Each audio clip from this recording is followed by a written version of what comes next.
ఆ సంసారం షూటింగ్ అనుభవాల్లో ఏమన్నా? సంసారం అనుభవం చాలా బాగుండేదండి. కథ నచ్చింది, చేస్తూ ఉండేవాడు, బాగానే ఉండేది. నేను యాక్టివ్గా అంటే ఇటు ప్రొడక్షను చేద్దాం, అటు ఇది ఆ డైరెక్షన్ నేర్చుకుందాం అన్న ఉద్దేశంతో అప్పుడు ఇదిగా అదే ఉండేవాడు. మీరు ఆ గెటప్ విషయంలో, వేషం విషయంలో, డ్రెస్ విషయంలో అదేనండి, అది ఆ పాయింట్కి వస్తుందానండి. వాల్మీకి కథ అనుకుంటుంది. మా సంసారం అనే పిక్చర్లో అది ఒక క్యారెక్టరు డ్రామాలో రామారావు గారు వాల్మీకి చేయాలన్నమాట రోల్. చేసేటప్పుడు సరే వాల్మీకి ఒక మహర్షి అంటే మామూలుగా ఆరెంజ్ డ్రెస్సే ఉంటుంది కదండి. ఆరెంజ్ డ్రెస్తో కుట్టిచ్చేసి రామారావు గారు ఆల్రెడీ ఆ టైలర్కి చెప్పాం, వాడు కుట్టాడు, తీసుకొచ్చేసాడు. తీసుకెళ్ళి ఆయన దగ్గర పెట్టేశాను. మామయ్య గారు ఇదిగోండి డ్రెస్ రెడీ అని.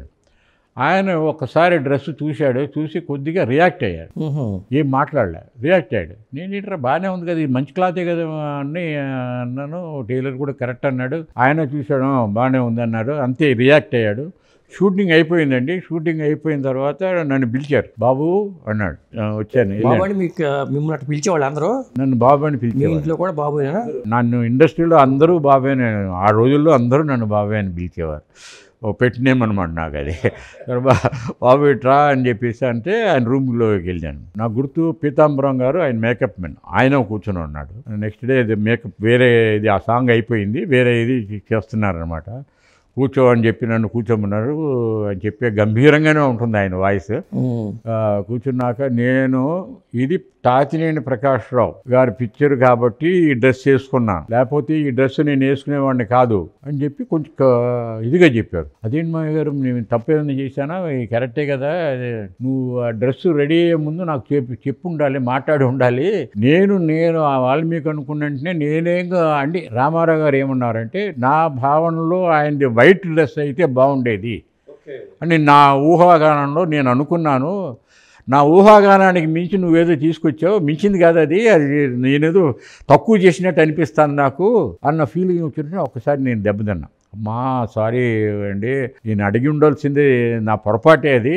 సరే ఇక వాల్మీకి ఒక మహర్షి అన్నంటే ఇంక ఇదే ఉంటాయి అన్న ఉద్దేశంతో నేను రెడీ కాదు, తప్పు అది, ఆ డెసిషన్ తీసుకోబాకండి. ఏదైనా మీరు ఒకసారి కన్సల్ట్ చేయాలి, హీరోలతో కూడా కన్సల్ట్ చేయాలి అని అంటే తప్పకుండా చేస్తానండి అని నాకు ఆ రోజుల్లో గుణపాఠంలాగా ఒకటి నేర్పించారన్నమాట.